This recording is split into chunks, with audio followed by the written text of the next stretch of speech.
সাতক্ষীরা জেলা প্রশাসক কার্যালয় গণভোট প্রচার এবং ভোটার উদ্বৃত্তি বিষয়ক মতবিনিময় সভায় প্রধান অতিথির বক্তব্য রাখছেন মহিলা ও শিশু বিষয়ক মন্ত্রণালয়ের উপদেষ্টা শারমিন এস মোরশেদ।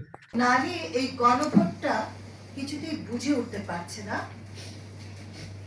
এবং সেক্ষেত্রে আমাদের একটা আলাদা নজর দেওয়া দরকার। বর্তমানে 52% নারী, এত বড় একটা জনগোষ্ঠীকে বাদ দিয়ে তো দেশই এগোবে না।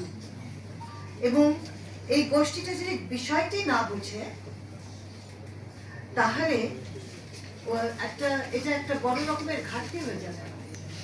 এটা হচ্ছে আপনাদের এলাকার সকল এনজিওদেরকে ডেকে একটা মিটিং করাতে হবে।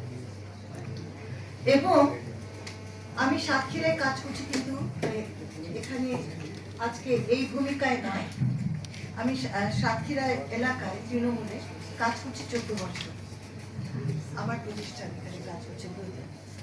তো এখন তো সাতক্ষীরা এই বেলটা আমাদের বিভিন্ন ধর্মীয় গ্রুপগুলো আছে, গোষ্ঠীগুলো আছে এবং বিভিন্ন উপজাতি, যেটা আমরা বলি জাতীয় গোষ্ঠীগুলো আছে।